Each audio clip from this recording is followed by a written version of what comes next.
applause.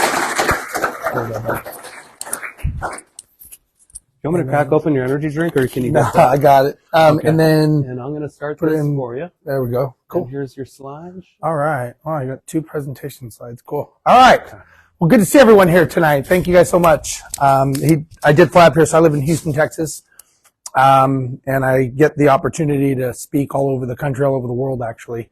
And I happen to have some clients that are in Spokane. So I kind of got to see them, hang out with them for the day. And then I got to come up here and do this. So beautiful place. Love being up here. People are always so nice to me. So first of all, thank you all for coming, spending time with me today. My goal today is to I'm going to give you guys everything I have. I'm going to give you as much information. If you have any questions, you can stop me at any point. I'm going to answer them. If I don't know, I will lie, and you won't know the difference, so it doesn't matter. I see we have a little one here. I'm going to do my best not to curse. Sometimes it just comes out, so I apologize in advance, but I will do everything I can not to do that.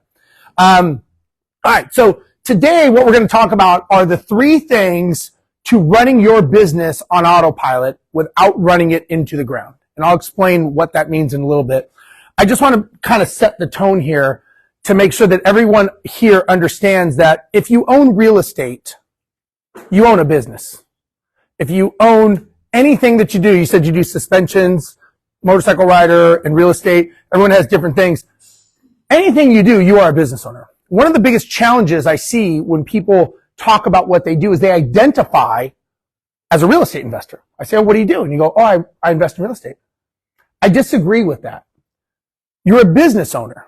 Your subsection of your business happens to be real estate. The subsection of that could be flipping, wholesaling, burring, whatever the latest acronym is that people are using.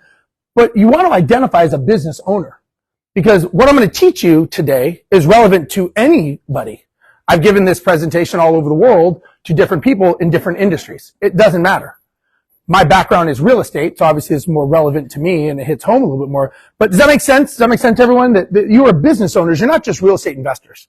Because if you're looking at everything as a real estate investor, it's like you're a nail, you're a hammer, and you're looking for anything that has to be a nail. So you don't see other opportunities that may be coming your way.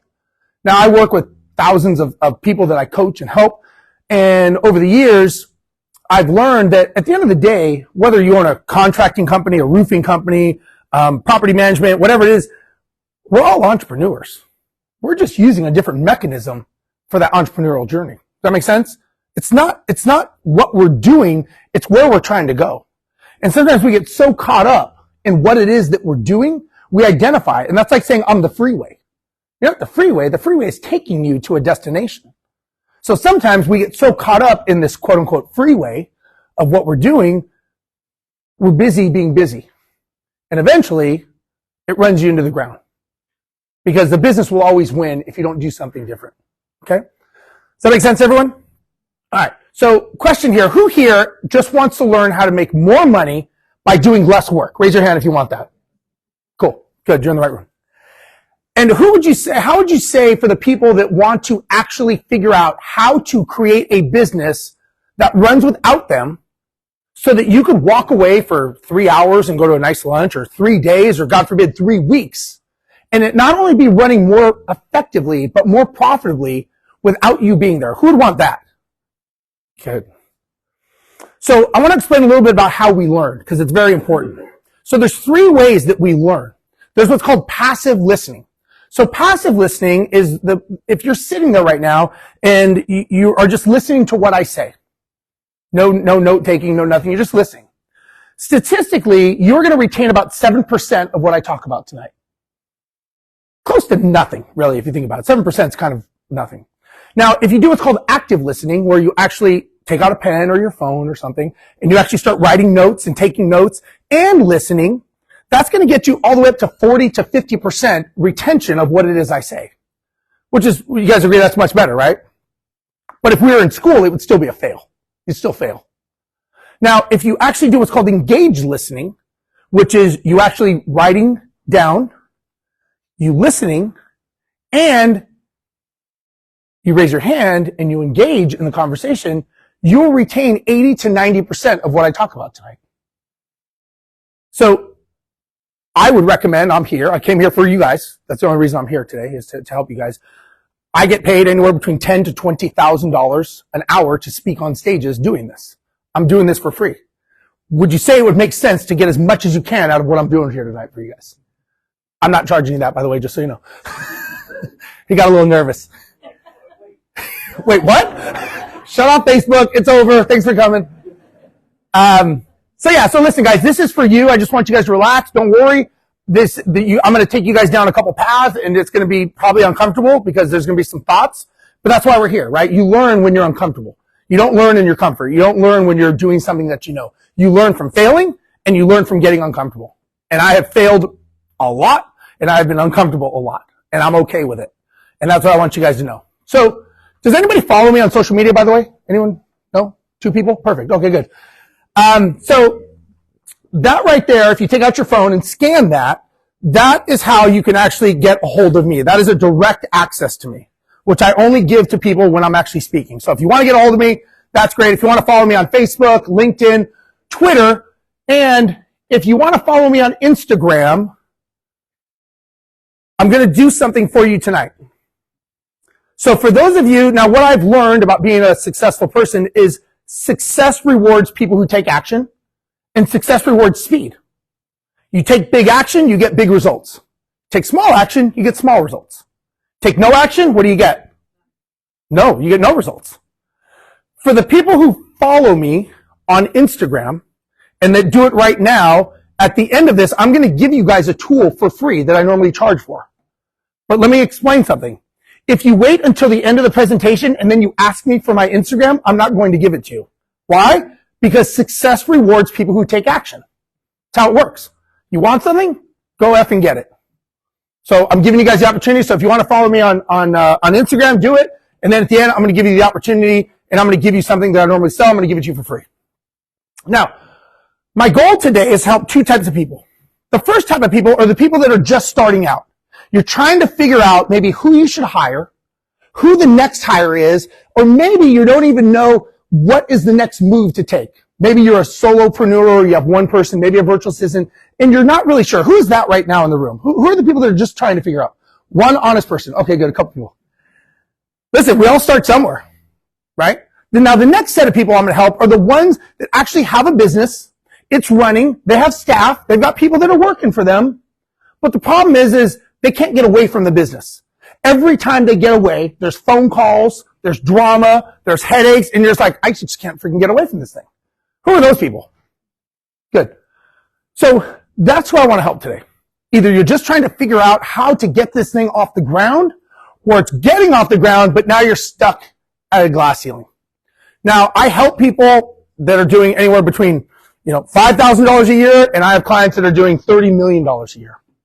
And what's interesting is everybody has challenges. Make no mistake, the bigger you get, the bigger the challenges. It doesn't get easier, you have to get better.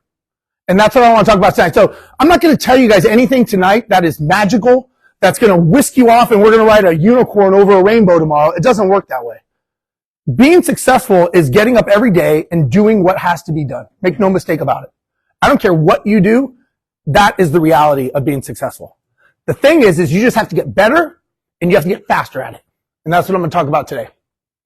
So what I've learned is that when you have a business that's not on autopilot, you're in chaos. When you're in chaos, you're not in control. And when you're not in control, you're not making money. However, when you have a business on autopilot, things just seem to work. Anyone ever have those days where you kind of go in and you're doing something, you're like, man, everything just worked. Maybe you got a closing, you're like, it just worked. Everything was good. Anyone ever have those? And the other days you come in and you're just like, oh my God, I just want to go home and I just want to reset because nothing is working today. Right? And we're going to have those days. The key is to have more days with your business running on autopilot than less. Would you guys agree with that? Yes or no? So over the years, I have been fortunate enough, and I'll tell you why in a minute, but I've been fortunate enough to travel all over the world. I've been to every continent except Antarctica. I have been to almost every city in the whole world, every major city, I should say. I've spoken all over Australia. I've spoken around the US. I'm a published author. I get to be friends with guys like Lee Labrada, the Iron Cowboy, Brad Lee, other people when I do events. And I've gotten to have great conversations and meet amazing people. I've been bungee jumping with my son in New Zealand. drove with sharks in Palau, things that I grew up in Los Angeles, born and raised, stuff that I read about as a little kid. Nothing, I didn't come from money, I didn't come from anything. I just knew what I wanted to do. And I'll tell you why this is important to me in a little bit. But the one thing I enjoy doing and why I do what I do is I get to help people. I get to help entrepreneurs. And I get to help them fix mistakes that they make every single day. The one mistake is they don't know how to make money. And the second mistake is they don't know how to free up their time. Those are the two biggest challenges you're always going to face, time and money. Yes or no? You guys agree? Time and money is going to be the biggest things you guys come up against. So that's what I do. And I'll explain my why later on. Now, I became the second youngest person hired at a major airline. As a little kid, all I ever wanted to do was be a pilot. That was it. I wanted to be a pilot and fly planes. I grew up, I had 5 siblings, brothers and sisters, and I was taught by my parents that if you want something, you got to work hard. You got to work hard, you got to go after it, and you got to make it happen. Anyone taught that by their parents? That's how I was taught. Hard work, make it happen. And that's what I did. And I took that and I became the second youngest person hired at a major airline. I was 25 years old. I was flying over the South Pacific. I was based in Guam, which is way out on the other side of the world, if anyone doesn't know. And I got to experience an amazing life. The best life in the world. Had a seniority number at a major airline, had a pension, had a retirement.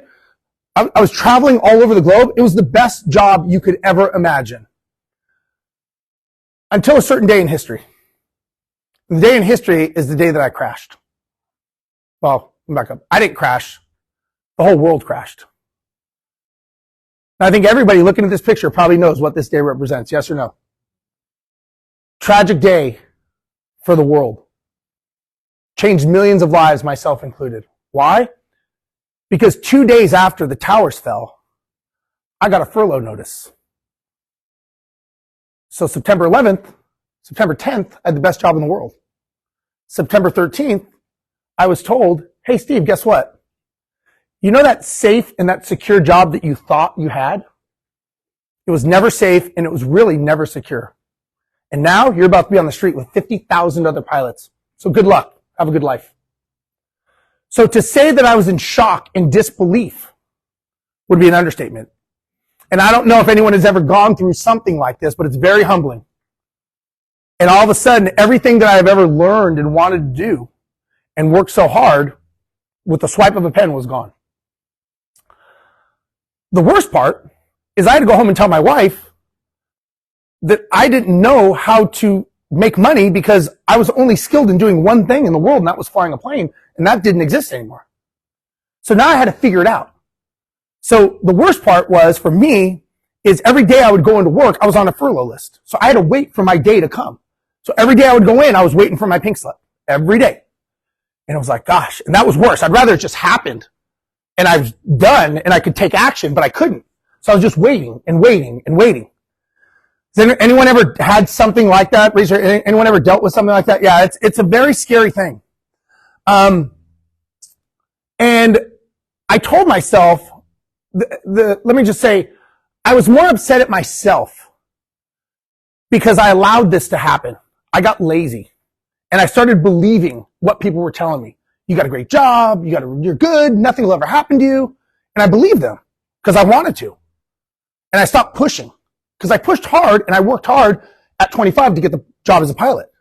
But then I let up on the gas and I was more upset at myself because I allowed that to happen. So I told myself at that moment, there was 2 Steves. We all have 2 of us inside of us. There was the scared Steve that was nervous and didn't know what I was going to do because I was afraid. And I was going to go and fly anywhere in the world that I could to keep a job and cling to what it was. And then there was the successful Steve that I didn't know this person yet. And the successful Steve was like, you know what? Fuck it. I don't care. I'm going to do what I want to do and I'm going to write my own path. It's very hard. We all have 2 of us inside of us. Make no mistake. When you are pushed against the wall, you have a decision to make. And one of the 2 of you will come out. I chose the successful one. So I decided I was never ever going to let anything dictate my life again. And I wasn't going to allow a company or a person or an entity decide my future or decide my fate. That's what I did. Do you have a question? How old were you? I got hired at 25. I was 28. So I hired in 1998. 3 years in. Yeah. So what I did is I decided to do two things. Number one, I decided I was going to start learning about real estate, and I was going to start owning rental properties because I figured that was a long-term play. The short-term play. Did you read Rich Dad Poor Dad? Excuse me? Did you read Rich Dad Poor Dad? I did after, yeah. After? Yeah. How'd you get into it without reading Rich Dad Poor Dad? Because that's the holy grail. How else do you do it? Well, good question. So what I did was I went to this building with books in it. It's called the library. And I went into the library and I had to get a library card. And I checked out a book a week on building wealth. And what happened was every book I read led me back to real estate. I didn't know anything about real estate. I had no idea. Had no clue. Rich Dad Poor Dad was out, but it wasn't the book it is today. And I thought, okay, well, real estate is obviously something that I could learn. I get it. I know pilots that have done it. I could do this. It's not rocket science. Okay. So I read a book a week for a year. And every week I read a book about learning about wealth. It just happened that a lot of people that were wealthy were somehow, some way tied to real estate. So what I did, see, when I was a pilot, when I was learning to be a pilot, I'll take a derailment here for you. If I wanted to be a pilot, does anyone know how you become a pilot, by the way? Fly airplanes. Fly airplanes, right? If I just read a book on flying a plane, would that make me be a pilot? No. If I read a book and watched a video on flying a plane, would you guys come up in a plane with me? No, because I got to get an instructor to teach me how to fly. So I got an instructor. I learned how to fly. When I didn't know anything about real estate, I read books. I don't fucking know anything about real estate. So what did? I got a mentor. I hired a coach. I said, I don't know. He said, I'm going to teach you how to do what's called the double escrow close. Like, I don't know what that means, but okay. Paid the guy $10,000. Within 30, he says, Steve, if you do what I say, it'll work. I'm like, well, I just paid you $10,000 that I don't have, so I got no choice here. Well, I'm all in. Because the successful Steve, wouldn't call him that, but I've got no other choice. I got to make this happen. So I paid the guy 10 grand. Within 30 days, I'm sitting at a title company doing a double escrow close with the phone, and I'm handing the phone to the title company, to the seller, I have no idea what's going on. I'm just handing the phone, and I'm thinking to myself, there's no way this is going to work. Like, this is no freaking way. An hour later, I'm walking out with a check for $20,000. And I'm like, I'm thinking someone's going to come and want their money. But like this, there's no way that this just happened. And I'm waiting and nobody comes. And so I called the guy up and I'm like, holy shit, man. I'm like, I can't believe this worked. He goes, Steve, it works all the time. I go, you must make a lot of people rich. I go, I'm shocked. I have no idea that it's that easy. He goes, sadly, you're one of the few that actually does it, that gets it across the goal line. I'm like, but you said if I do what you told me, it would work. He goes, I tell everyone that. I go, why don't they do it? I go, it worked. I saw it. I go, why wouldn't they? He goes, man, if you can figure that out, we'd both be so freaking rich. He goes, I don't know. He goes, people do not do it. And I was like, well, that scared me. Does that answer your question? Yeah. Okay. Just making sure. You didn't read Rich Dad Poor Dad. I did not, I did read it, but that was not the reason why. Yeah. I just wanted to explain how I got into it. Got it. So the other thing I did is I learned how to I created a property management company because I didn't want my income to be directly related to the airlines. And I thought, naively, is that when I start a company, I'm going to build it, I'm going to grow it, it's going to be amazing, I'm going to make a bunch of money, and I'm off to the races. Unfortunately, that is not what happened because I knew nothing about building a business. I had a business partner, and we're getting properties, and next thing we know, I'm working 60 to 80 hours a week. People are complaining. I got calls coming in. This is not at all what I thought it was going to be. It is just a bigger headache and a bigger headache, and it was not going away. The days of working turned into nights of working. The nights of working turned into weekends of working. Phone calls nonstop. I couldn't even go on vacation because I was afraid when I came back, there would be more headaches and problems when I came back. It wasn't even worth it. It took me 3 days just to get back to level. Can anyone relate to this life? I have a property management company. I can relate. You guys relate. That's how it was. And I'm thinking, this is like, I got property, I got owners bitching at me. I got clients yelling at me. Everyone's yelling at me and they want an answer like it's okay to yell at me. I don't understand. So everyone's mad at me all the time. We say we're like the trash man of real estate. Nobody wants us, but they need us. And I'm like, there's got to be a better way. Like there's no way. Like this is horrible. Like this is exactly what I didn't want to build. And now I'm losing money because employees are quitting, right? Customers are leaving us, and we're just circling the toilet. And I'm like, this is worse. So one day I go to my business partner and I'm like, dude, I think I know what's wrong. He's like, fuck, what? I'm like, I think we need to give better customer service. And he looked at me like he was ready to slap me so hard in the face, like with disgust. And he's like, what? I go, dude, I think we need to just do a better job of being nicer.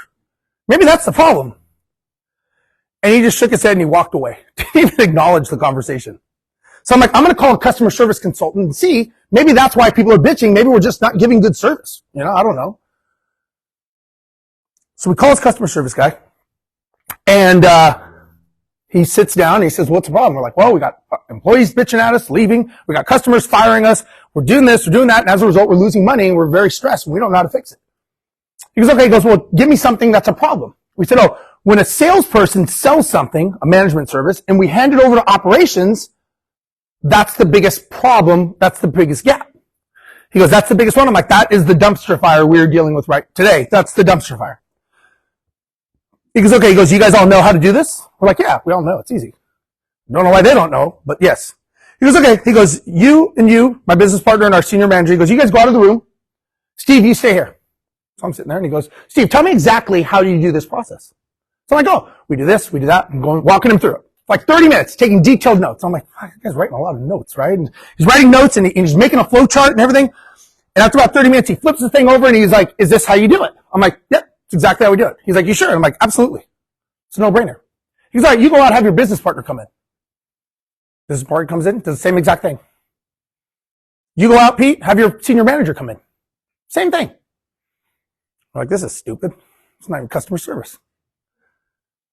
Comes back in, takes all 3 sheets of paper, flips them over, slides them across the table to us. Do you think they look the same or different? Completely different. He said, folks, you don't have a customer service problem. You have a lack of systemization problem. And until you can deliver the same product consistently over and over again to your client, you will never fix this problem and you will go out of business. And he got up and he walked away and he left. So after listening to this, I started getting obsessed about systems. And I'm like, okay, that makes sense. I get that. I work in the airlines. I understand this. So I read this book called The E-Myth. You guys ever heard of the book E-Myth by Michael Gerber? It's a good book, but it wasn't really resonating. And there wasn't a lot of books out there that did. So I'm like, okay, there's got to be a better book. So I'm reading through the books, reading different books. And I come across this book, Checklist Manifesto. You guys ever heard of it? Checklist Manifesto is about a doctor, Atul Gawande, I think his name was. And he was trying to figure out why there were so many problems in the medical industry with medical malpractice in the surgery room. So he started doing some research about how to standardize the medical research industry and how to streamline that to make less medical malpractices. So as he's going through this quest, they finally tell him, Atul, like, you need to go to where they started standardization and checklists. Can anyone guess where that is? Boeing. Boeing started the checklist in 1935 after the B-17 crashed because of mechanical problems. It wasn't because of mechanical problems, it was pilot error. So they started the checklist. So he goes up to Boeing and he starts talking to them at Boeing and starts understanding checklists. Did you guys know there's about a mile of wiring that goes into these aircraft? Doesn't happen by chance, it happens by checklists and procedures. So he starts talking to them and he starts understanding how checklists work and the methodology. And as I'm reading this, I'm like, wait a second, I've been in the airline business for like 20 years. Like, never really thought of it that way. I always thought of Boeing as an aircraft maker. But it wasn't. Boeing is a systems company. And they just do systems. That's all they do. Cookie cutter. Same way. Just like McDonald's, just like anything. Just with a lot more zeros behind it. So after doing this, I thought, you know what? If this worked in Boeing, and it worked in the airline industry, I wonder if it would work in my industry. So I go back to my business partner again. I'm like, dude, I got an idea. I got it. He's like, what? I'm like, we're going to put an airline in our company. He's like, what? I'm like, we're going to put an airline in our company. We're going to start running checklists and systems and procedures. And we're going to see who is accountable, what has to be done, and more importantly, what's not getting done and who's accountable. And as we started doing that, we put it on our biggest dumpster fire, handing over clients. And guess what happened? We started to see, do we have a system problem or do we have a person problem? We had both, but we started to identify where the mistakes were, where the weaknesses were, where the blind spots are. It's like you all have blind spots in your business, but you don't know where they are. When you start tracking and documenting, next thing you know, we have accountability. Okay? And what I realized in this process was what my parents taught me was actually not correct. Working harder is not the key. We all know people who work hard their whole lives and they're not successful. However you want to measure success, up to you. But that's what we hang on to. And I realized working harder was not the key, working smarter. See, we were growing at a very, very rapid rate. But the problem was we were growing ourselves into bankruptcy. Growth is not always a good thing. And I realized growth and explosive growth is great when you have a repeatable, systemized business behind it to make it keep running without you. Because if not, in flying terms, we say it just takes you to the crash site quicker. And that's what it was doing. It was taking us to the crash site because we had no repeatable systems. We didn't know who was supposed to be doing anything because it was a free-for-all, which is the exact opposite of what he read in this book. And then I started thinking, how effective would this be in other parts of our business? It worked with our biggest poop show that we had. And I'm like, what else would this work? So guess what we did? We started implementing it in every functioning part of our business. And guess what happened? Employees started getting less stressed. Customers stopped complaining. They stopped firing us. People stopped quitting. Our margins went up. Our profits went up. We actually started to have a business that started to run because of our systems, processes, and procedures, which I'll explain about in a minute. We got so good, this is an actual picture of us creating a flow chart and a procedure for one of our systems. And I mean, we would have this thing going all the way out the door of accountability. And there was roles and duties attached to everything. Could you imagine doing that to your business? Who thinks that if you did that to your business, whatever it is you do, I don't care what you do, that you would probably find some weaknesses and some gaps? Yes or no? Yeah, I think we all would. I mean, listen, whatever gets inspected gets respected. And that's what we learned. So we went from a company that was on the verge of going bankrupt, losing money, to actually becoming the fastest growing company in the state of Texas with the highest margins. We won best marketing in North America, and we had a 1,471% return on our marketing dollars, making more money with more staff, and our business was running without us.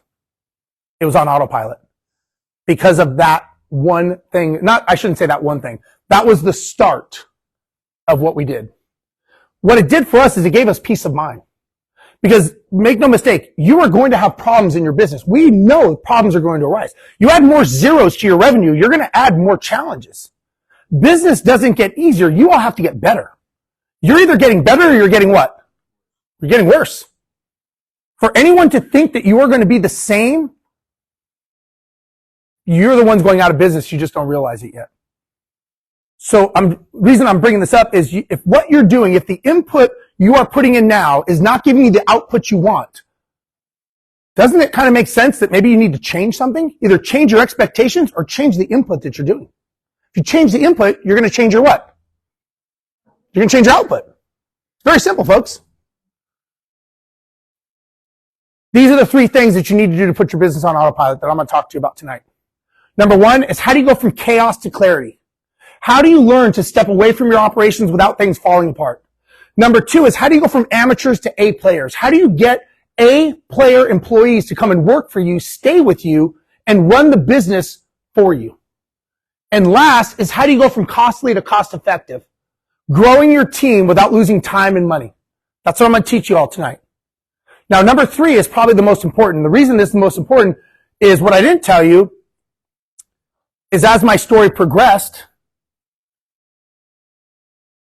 and I'll tell you how, I ended up getting acquired and exiting for multi-million dollars to a venture capital firm. And it was because of what we did with number 3. So I would advise you take notes if someone here has done an exit. It's very rare that you do. I'm definitely not the smartest guy in the world, but I know how to build systems and businesses. But that's what I'm going to teach you today. Is that fair? Is that cool? All right. So these are the 3 things. I don't know if you guys want to take pictures of them. Notes, scribe, smoke signals, whatever you do. Any questions so far? No? Bored? Tired? Gotta have a bang. All right. How do you go from chaos to clarity? So let me explain something. Remember when I was telling you about the book, Checklist Manifesto? And I'm reading this book. Now, as I started going back to work at the airline, every time I'd go to the airport, I started looking at all the systems. I'm like, look at the way that they take the bags. They put them on the conveyor belt. Look at TSA, as horrible as they are, they've got a system. You get to the gate, the way they board people, that's a system.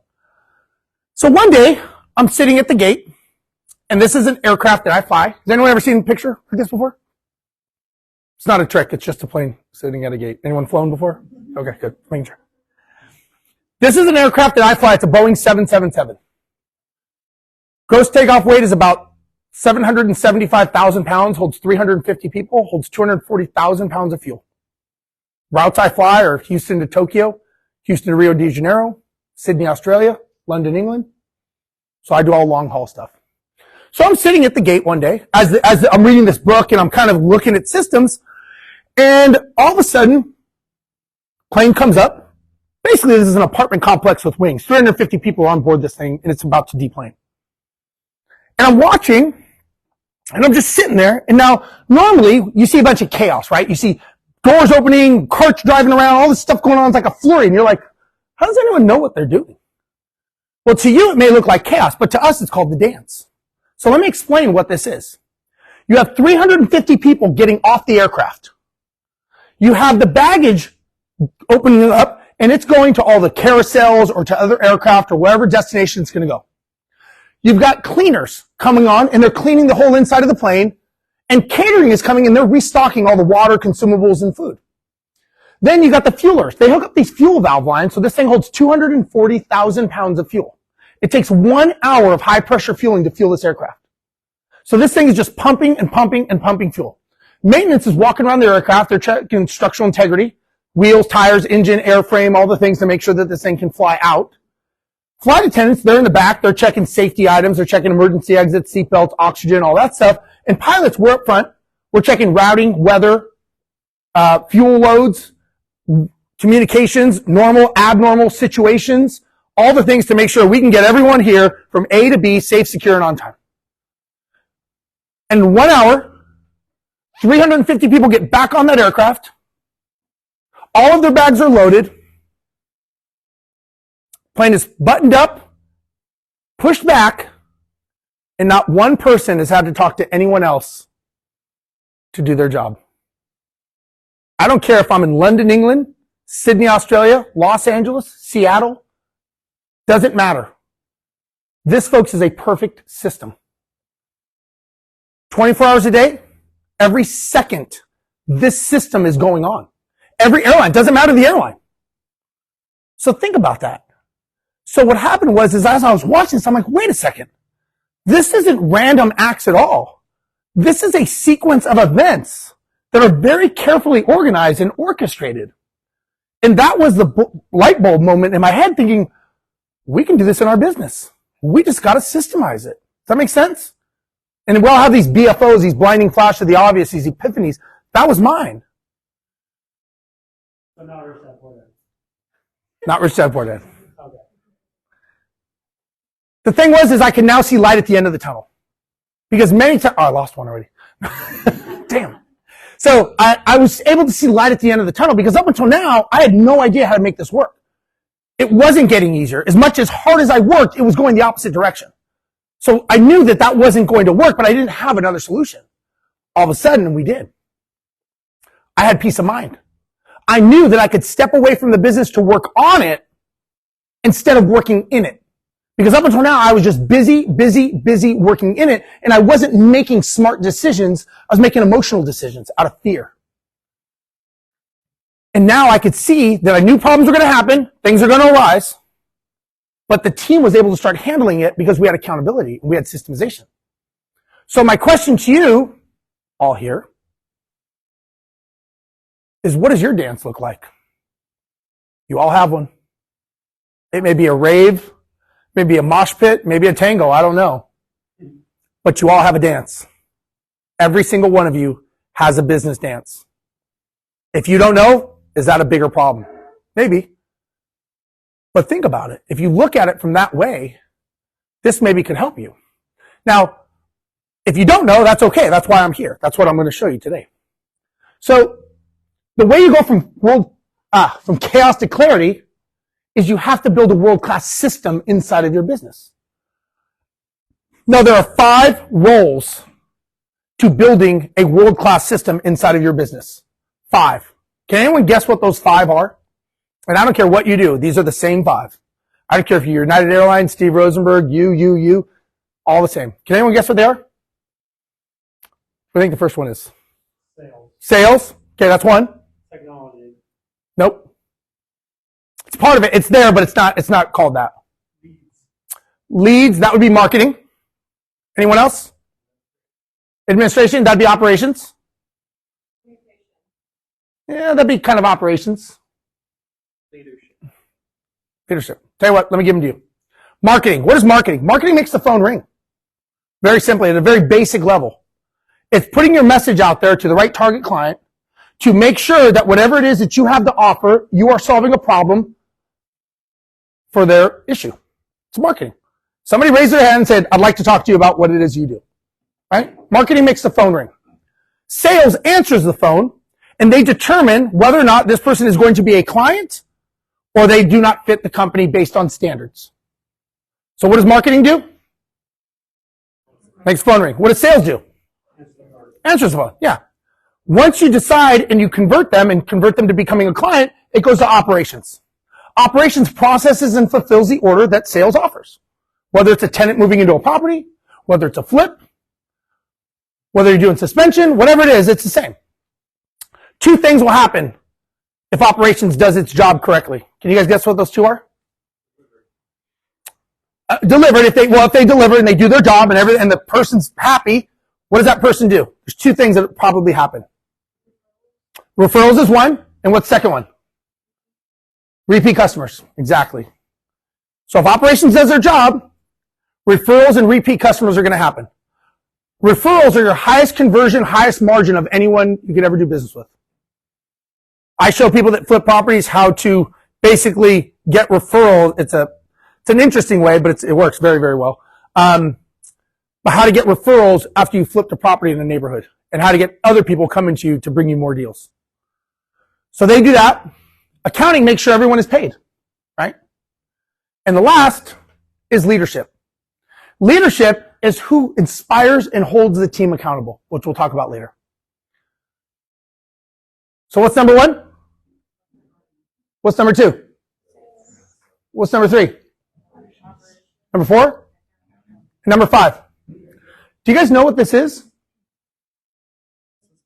It's a system, not really. Dance. This is an organization chart, folks. This is the foundation of your business. Now, you may want to look at this and say, what parts of my business am I missing here? Because it's kind of like a train. All these tracks need to connect. If you're missing a track, if the phone's not ringing, you're going out of business. You just don't realize it yet. If the phone rings and no one answers it, you're still going out of business. You just don't realize it till your bank account is 0. Monetization is sales and marketing. That is, in my opinion, the most important thing. Monetization solves a lot of problems in your business, but it doesn't solve long-term problems. It solves short-term problems. Systemization is what solves once the business is coming in, right? Monetization, systemization, and then leadership has to make sure everything is running correctly. So I'll give you an example. We were talking about this at dinner. If you want to build a house, would you build the house first and then dig the foundation after the house is built? Yes or no? No. You'd build the foundation, dig the foundation, pour the concrete. How big is that? Maybe what, 12 inches, you think, about for a foundation for a house? Okay. Now, if you want to build an apartment complex, would the foundation be the same depth or would it be a little bit deeper since it's a bigger structure? Maybe a little deeper. Now, if you wanted to build a skyscraper, would it be a little deeper than the foundation of the apartment complex? Yeah, hope so. You don't build the house and then go, oh shit, we got to build the foundation. Let's start digging. You don't do that, right? Because what's going to happen? The house is going to fall. My question to you all, how many of you have started to build your business and you don't even have a foundation under the structure of what you're doing? And then you're shocked when it collapses on you. But if you built a house, you wouldn't be shocked. You're like, oh, no kidding, there's no foundation. Folks, if you want to build a successful business, the bigger the business, the deeper the what? Deeper the foundation. These are vital. And if you don't know how to do them, you find someone to show you how to do them, or you hire them and you leverage them. But all these need to be done if you want to be successful as a business owner and you want to make your business run without you. I'm sure some of these are weaknesses that you have. We all have them. Make no mistake. I have them too. We all have them. As you grow, these have to change. But ignoring them is not the answer. It's like saying, well, I'm going to build a house, but I don't think I'm going to put plumbing in it. Just don't have time. It's like saying, I'm not going to work on marketing. You got to do it. It's all part of it. Now, you may be saying, okay, Steve, I get it. I got to fill this with a world-class system, but that's not actually my problem. My problem is I have a hard enough time. I just can't find good people to come work for me. Contractors, vendors, employees. And if I do find someone, eventually they leave. And when they leave, I got to start all over again. Anyone ever had that problem? Finding people or keeping people? Yes or no? That was our problem. See, after we did this, we had to learn how to go from amateurs to A players because every time we were hiring people, we couldn't figure out why they weren't staying. And so we kept trying to figure this out. Now, when we systemized our company, we assumed, okay, we solved the problems it's systemized. And as a result of it being systemized, now people are going to stay. But guess what? They didn't. They were still leaving. Every time a better job came along or a newer job, they would leave. And what sucked even worse, to be honest with you, is sometimes they would leave for a less paying job. And I'm like, oh, that just hurts, man. Like, at least leave for a better paying job. And we couldn't figure out why are they leaving. And, we got to the point we were so frustrated that every time we were doing this, I'm like, you know what? This is just stupid. Like I'd rather just do it myself. I'm taking time. We're interviewing. We're hiring. We're training the best we thought we could. We spend all this time and then they leave. So now it's time. It's frustration. And I'm like, they don't care. This is, blah, blah, blah. I don't understand why they're not leaving. They don't understand what I'm trying to build. And this is just sucks.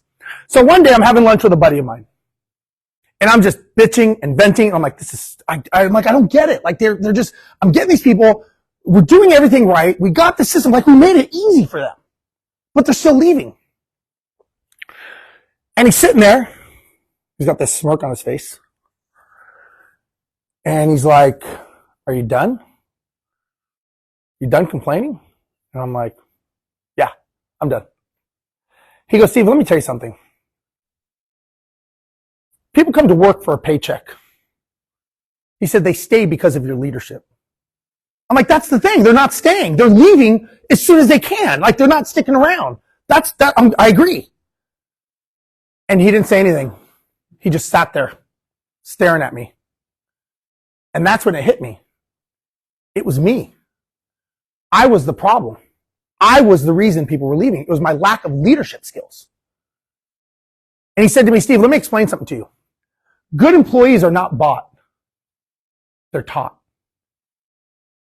He said the fact of them staying or going is based on your ability to lead and your leadership skills. So now I'm like, wow, okay, I never thought about that. Never thought it was a me problem. I just thought it was a them problem. And then he says to me, he goes, hey, by the way, aren't you like this big airline pilot? And you fly this $250 million airplane that has this system? I'm like, yeah. And he goes, and there's ground crew, flight crew, and everything? I'm like, yeah. And he goes, and don't they all look to you when something's going wrong? Like if there's an emergency, don't they look to you, to your leadership? I'm like, yeah. He goes, how is this any different?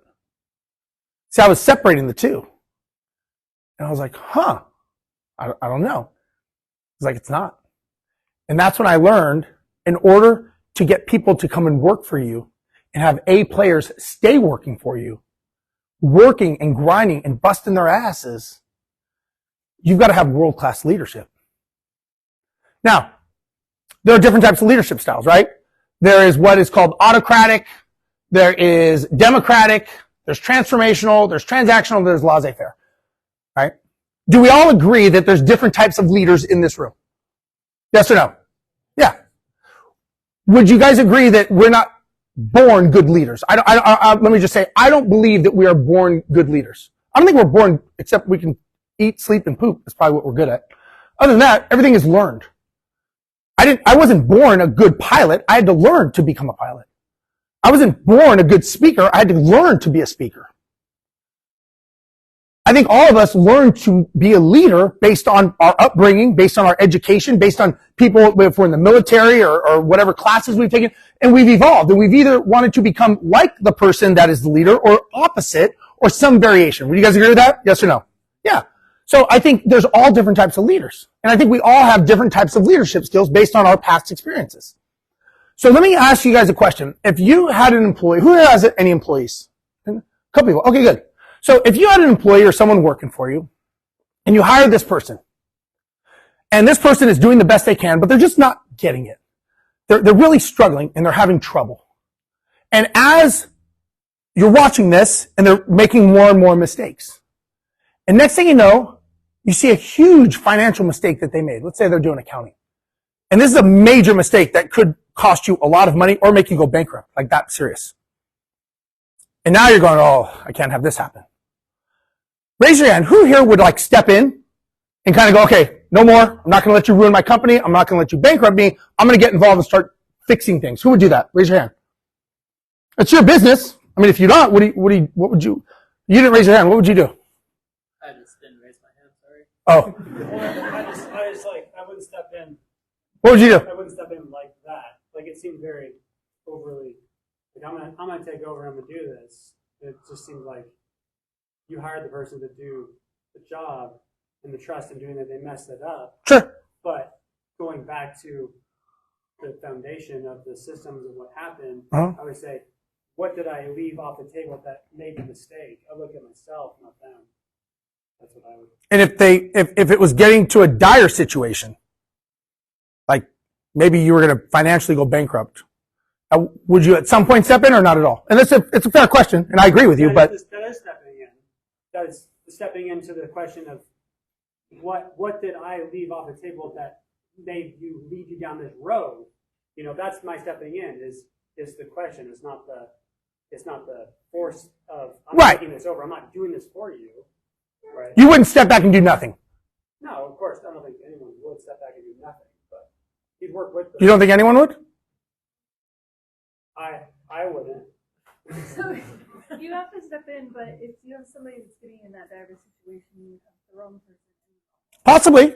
Very possibly. Ma'am? Might have said what I was going to say, you know, basically if somebody's going to mess up, they probably have a track record, they're not doing that well. And so if we keep ignoring it and then something really drastic happens, Yeah, I agree. Let me put it a different way. Let me ask a different question. Have you ever wondered why you turn right?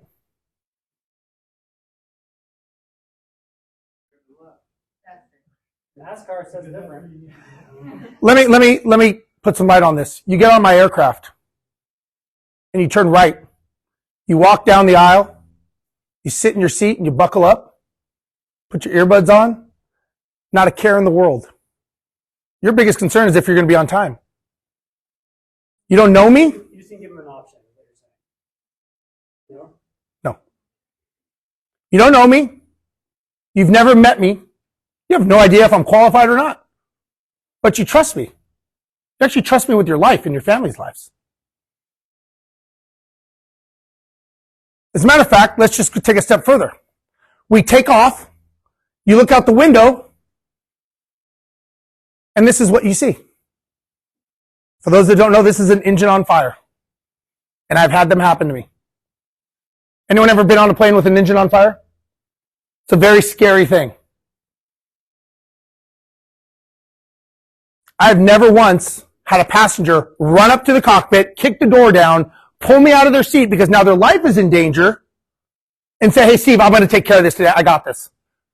Has anyone ever done that? You've probably been in federal prison, so don't do it. But the reason I bring this up is think about it. Why do you trust me?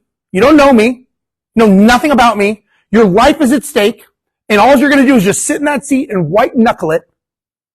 But when you own a business, you've interviewed, hired, and trained someone, and you're going to step in on that. We're not perfect. Pilots aren't perfect. Why is there a disconnect on the trust? Anyone guess?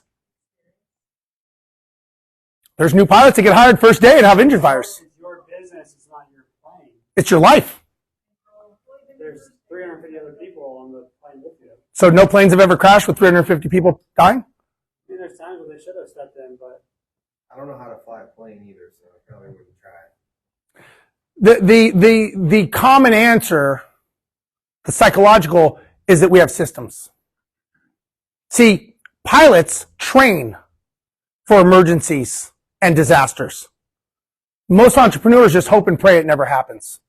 They never train for it. They don't prepare for it. There's no mechanism to kick in. We go down the runway, we're assuming every time we're going to lose an engine. That's our assumption. That's what we're trained to do. So my question is how do you become the leader that pilots are? I mean, you assume that I know what I'm doing, but you really don't know. But there's that assumed trust of leadership. So how do you become that leader? How do you become the person that when there's a problem, you go, you know what? These guys are trained. I mean, even to his point, the chief pilot doesn't come down and go, hey guys, I think I'm going to take this one from you guys because I don't trust you. He's our boss. CEO's our boss. They don't come down because we're trained. Because we're leaders. So there are 3 things to becoming a world-class leader. Number 1, as a business owner, you have to have a vision. Who has a vision of their company? Raise your hand if you have a vision. Good. Awesome. You have to have a vision, folks, because that's the inspiration that gets people to go. Once you have the vision, now you have to inspire your team. You've got to have that inspiration to make them want to come work, because if not, guess what they're doing? They're going, I don't know what the fuck this guy's doing. Every day, he just comes in, he works his butt off. Just a paycheck to me. And next is you've got to have communication. You've got to communicate what you're doing. So you got to have this vision. You've got to make sure everyone in the company knows what this vision is. You've got to inspire them. And then you got to communicate it with them. Most of the times when people leave, they have no idea what you're doing. So I was taught by one of my mentors that a lot of people don't know definitions. And he said, Steve, what's the definition of a business? I had no idea. I was like, I don't know. I mean, something that does something for money. He's like, don't you think that's important to know? So I'm like, yeah, I guess it is, since I own a business. Does anyone know what the definition of a business is? I didn't. Well, the way it was taught to me, and there may be different ones, is a commercial, profitable enterprise that runs without you and has a sale date. So I'll break this down. Commercial, profitable enterprise is something that makes money. Very basic, right? Commercial, profitable enterprise that runs without you. That's a business that's running on systems, processes, and procedures. Because if your business isn't running without you, and you can't step away for 3 hours, 3 days, or 3 weeks, folks, you don't own a business, you own a job. Plain and simple.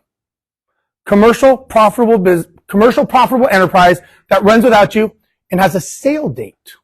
Anyone know why you have to have a sale date on your business? Does anyone have a sale date on their business? Huh? Just did. Okay. Does anyone know why you want to have a sale date? Well, if you don't have a goal to where you're going, how are you going to inspire people and have the vision? I didn't say sell it.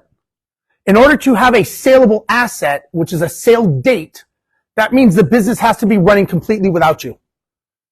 When I sold my business, they didn't want to buy me. They wanted to buy my systems. So you have to build a business to sell it.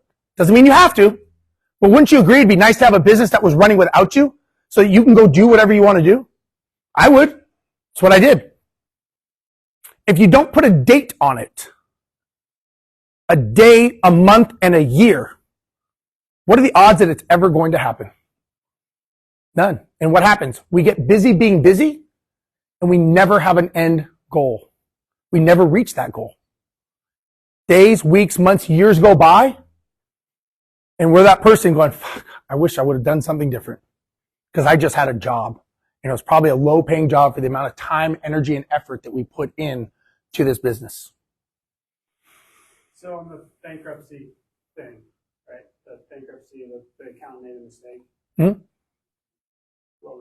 What the solution was that you train them better. already had a. The answer is you train them better. Okay. You can't, listen, like I said, you can't avoid things going wrong. Right. But the answer is not to jump in and push them out of the way. The answer is, you said it, you were actually you were right when you were saying it, that you kind of sit back and you talk to them and you don't just, many people put on their cape, they push them out of the way, I'm the superhero and I'm going to do it, just get out of the way. It's not the way to do it. At the end of the day, you want to hire people that are better than you at things anyway. Absolutely. In order for your A players should be better. Everybody should be better. Salespeople should be the highest paid people in the company. Because I know if they're making the highest paid, I'm making a lot more money than they are in the company. But yes, you can't avoid things happening. Things are going to happen. I'm going to have an engine failure. I've been doing this for 25 years. I'm probably going to have more. I've had a lot of things go wrong in airplanes. I can't avoid that. But I can be trained on how to deal with it. And if something happens twice, you either have a system problem, a person problem, and both of those lead to a leadership problem. So as a quick sidebar on the sale date, but I would recommend that you pick a date.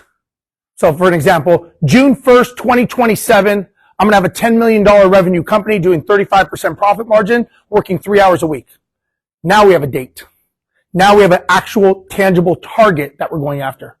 And guess what? Everyone in the company should know we're going to be a $10 million company with 35% profit margin. And I'm going to be here 2 hours a week. Everyone should know that vision. You should communicate it and you should inspire them. If anyone on your company is not on board with what your vision is, they're the wrong person on the seat and you got to get rid of them. What's in it for the employees? Your vision, your 35 million, your sale date, your exit, what's in it for them? Why do they give a fuck? Well, it depends what kind of leader you are. What kind of leader are you? Well, how do you treat your employees? Do you have any employees? Yeah. How many? 2. Okay, how long have they worked for you for? A year. Okay. So let me ask you this, how do you get them to be inspired and not work for a paycheck? Is it bad that you have a goal to build a business? I didn't say you're going to sell it, but does it make sense that they should know where you're going? For sure.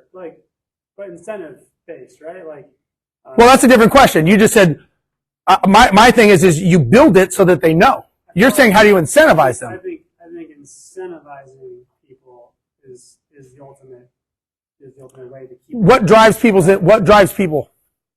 productivity. Productivity. So you giving people more work is going to incentivize them?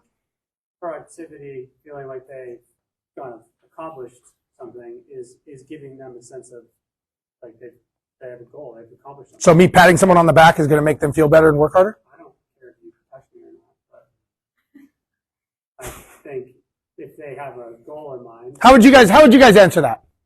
How would you incentivize employees? What do you guys think? You need to figure out their goals and help them get where they want to go. Vision, money, promotions. I think everyone, I think we can all agree to answer this question. I think everyone is driven by something different. So it's a matter of being interested in your team and not interesting. I have a goal. This is my goal. I make no qualms about what I want. What do you want? What drives you? For me, when I owned a real estate company, most people who worked for me wanted to learn how to buy real estate. Let's make that happen. Let me show you how to buy real estate. Our company bought houses and everybody had a share of ownership in the property. It accomplished their dream. They wanted to be a part of it. So it's a matter of being interested in them and understanding what they want and then being able to make that happen. But make no mistake, it's my company. They're helping. They're a part of it. They are a huge part of it. But I've got to make sure they understand where I'm going. Leadership drives it, right? Leadership is what gets people inspired to come up and work for you. People want to be a part of something bigger than them. That's why they join gangs. That's why they join motorcycle clubs. That's why they go to prison. That's why they join the military. They want to be a part of something bigger than them. If you are not showing them something that's bigger than them, what do? They leave. They want to be led. Like I said. People want to be led. Absolutely. But to your point, you've got to be interested in them. And it's a matter of we used to do weekly meetings with our team. Stress level from 1 to 10, where are you at? Normally everyone sits at about 6 or 7. I'm at a 9. What's going on? It doesn't have to be work related. It could be personal. Going through problems at home or whatever it is. Okay. You want to talk about it? How can I help you? It's those little things that make them. But I don't think that you should ever not say where you want to go and where the company's driven, because at some point they're going to go, what am I doing here? Like, where's this going? So I think it should be very, very clear. Hey, we're going to do $10 million this year. We're going to have 35% profit margin. This is where we're going. Yes. We did individual meetings with our leadership team. And I'll tell you a little bit how we did this, but about 60% of our company was outsourced in Mexico with virtual assistants, but we still have leadership teams down there. Does that answer your question? Yeah, I mean, people want to be led for sure. 100%. 100%. Any other questions on this? Because this is important, obviously. There's individual wants, right? So having to feed into each person's individual wants, though, is time consuming when you're trying to build a business of systems and operations that is cookie cutter for all these different people. Even if it was 5 people, those 5 people have different desires and want to go places. Yeah, but remember. So you're taking, your time to get to know each of them and figure out their wants and needs, and then. Well, in my opinion, a business is made up of people. Those people run the systems. You systematize 80% of your company, you humanize 20%. You got to have both. You can't be the person that's disconnected and non-emotional and be like, get the fuck to work every day. At some point, they're going to go, I don't need this. I'm not feeling needed, not feeling wanted. People are emotional. So to answer your question, yeah, listen, it doesn't have to be this touchy-feely hug. It could be a 10-minute conversation once a week, 10 minutes, right? As you grow, now right now, if you have 2 employees, so there's 3 of you, you may be wearing a lot of those hats. But as you grow, you're going to start offsetting those hats to have other people doing those things. So as we grew, we had other managers having these conversations. But it was still humanized, if that makes sense. So you've got to humanize, because the people are driving it, right? Unless you want to have a full prop tech company or tech company rather, you can do that. But if not, humans are what are driving your company. And you got to make sure you're humanizing it. Okay. So I talk about this. At the airline I work with, which is United Airlines, there are 16,000 pilots. That is the cockpit of a Boeing 787, one of the most complex aircraft design that I fly. There's over 100,000 employees. When there's a problem, whether it's normal, abnormal, emergency, I've been over the Pacific Ocean, had an engine catch on fire at 35,000 feet. Everyone is looking to you for the problem. You want to be that leader that people look to you. And you don't want to be the one that they're going, oh, fuck, I can't believe that guy's up there today. And you may be the person in your business and you're not being a leader. There's a difference between leadership and management. Many people think that they're leading people when they're really managing them. Quick example is a leader inspires people. They get people charged up. They say, we're going to charge this hill. We're going to make this $10 million company. Everybody, let's run the hill. And the leader is the first one running up the hill and everyone is running behind him. The manager says, if you don't get up that effing hill, you're fired.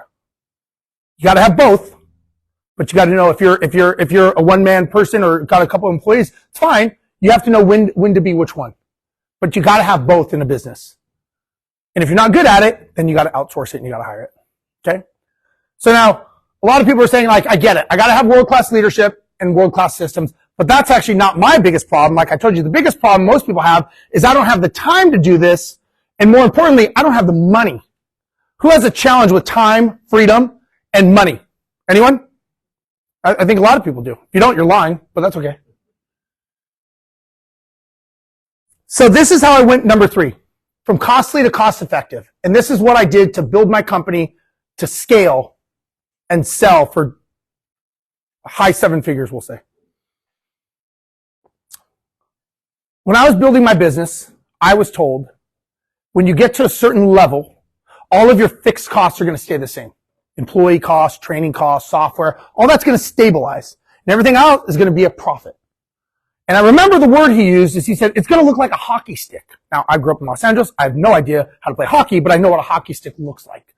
And I'm like, I can do this. This is cool.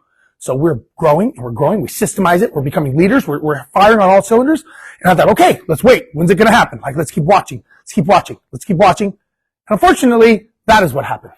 I don't know if anyone can relate to this, but as we grew, so did all of our costs. And every time we grew, we had to add more staff. We had to add more software. We had more training. And we just could not outpace the growth. Anyone ever have this problem? We were basically growing ourselves into bankruptcy. We could not figure out how to solve this problem.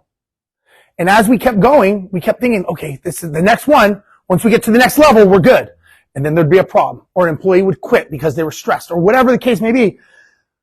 You know, we don't live in a bubble, right? We don't in a vacuum, right? You got things going on.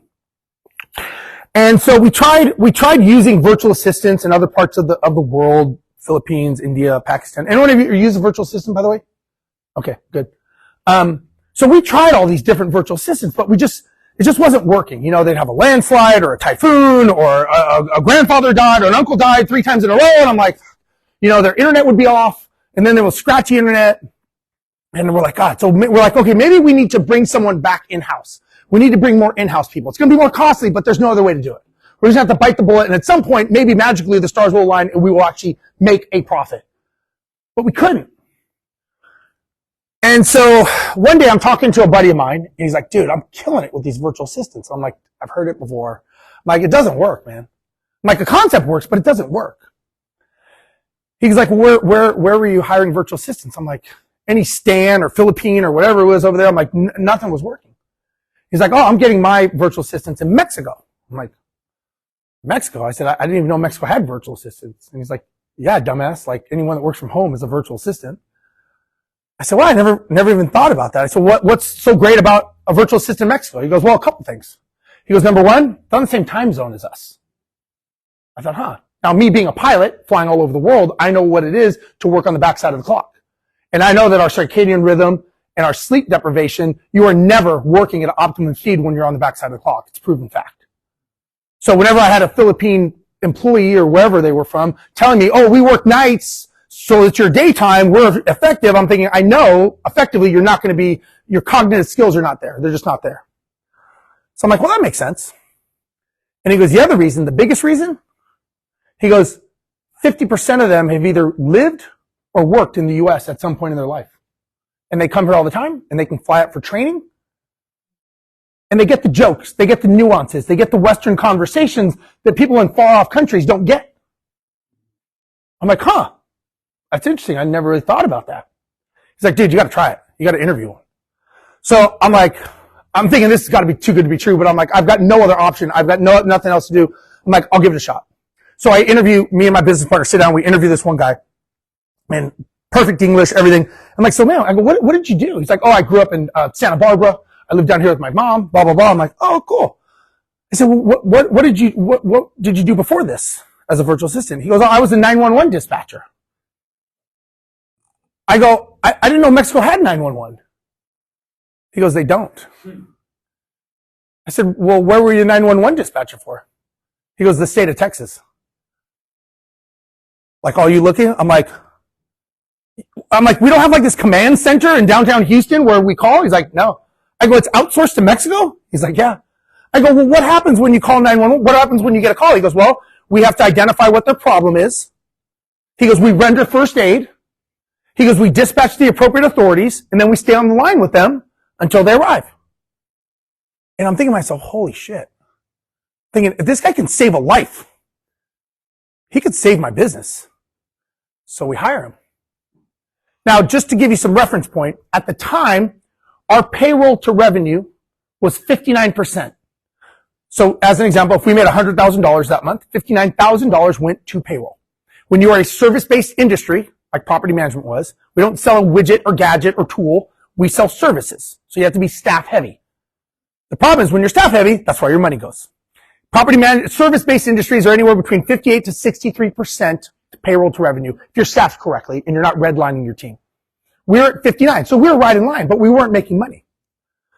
Well, after this work, we kind of went all in on this concept. We ended up having 60% of our company outsourced to Mexico. We got so good, we actually went to Mexico and created a virtual assistant placement company in Mexico because we got so good. By the way, if you're two white guys opening up a business in Mexico, it is not very easy. I'll tell you that right now. But we did it.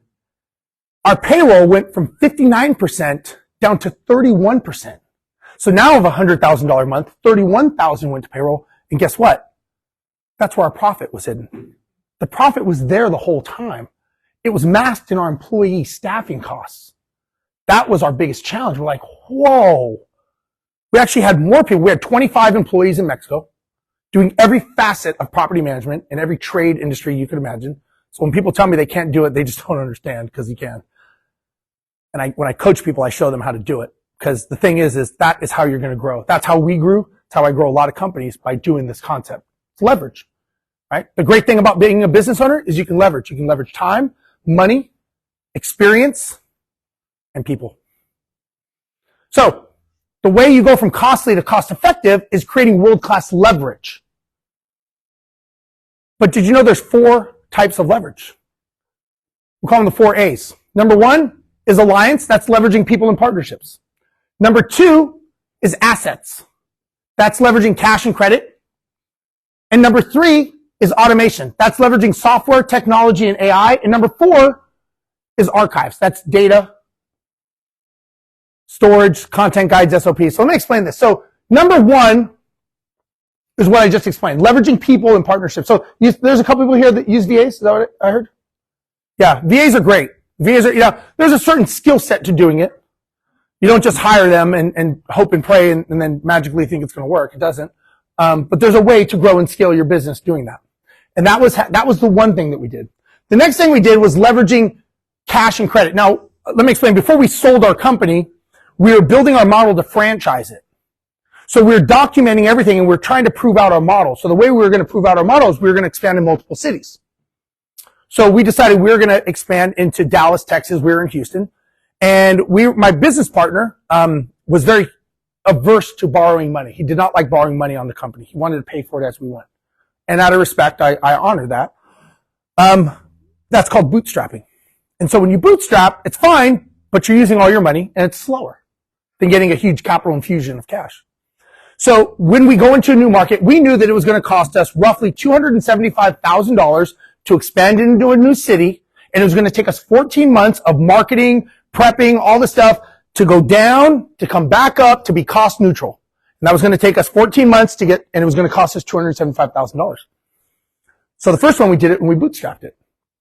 It took us 16 months and it cost us $280,000. So it took us 2 months longer and it cost us an extra $5,000.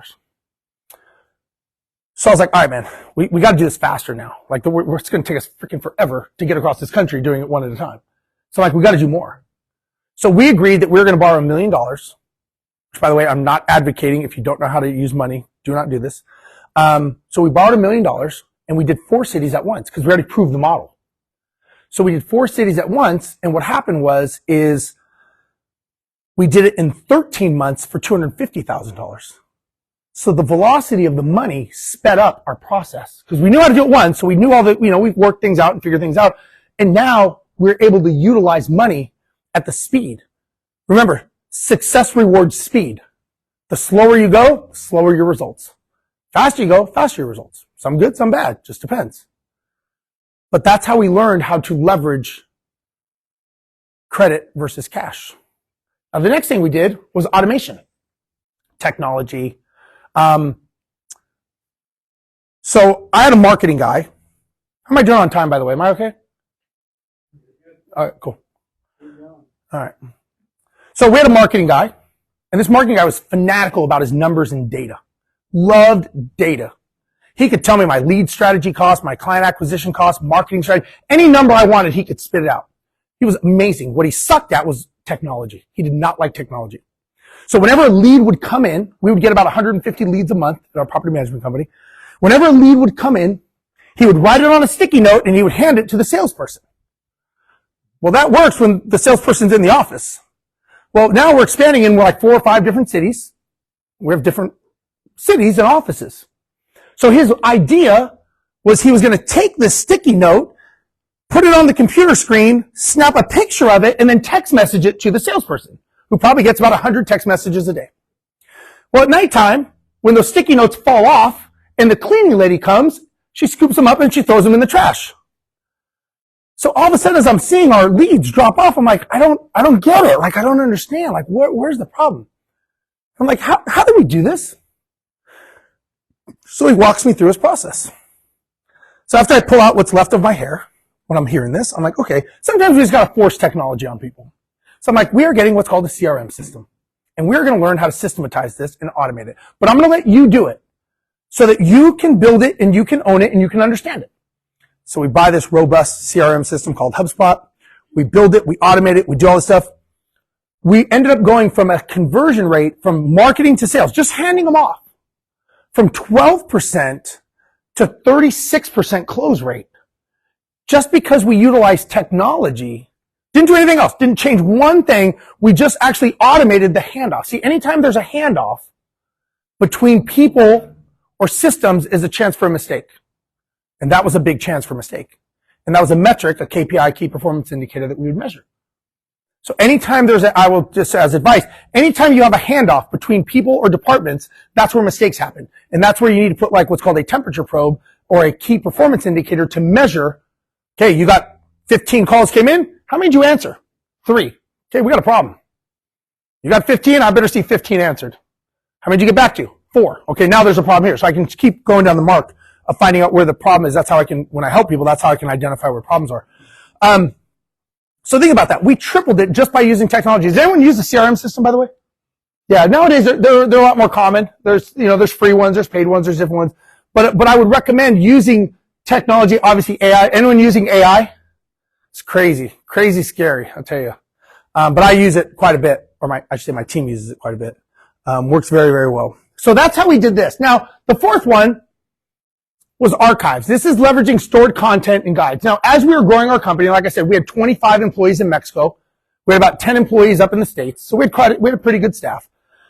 And we had different divisions down there. So we had a maintenance division.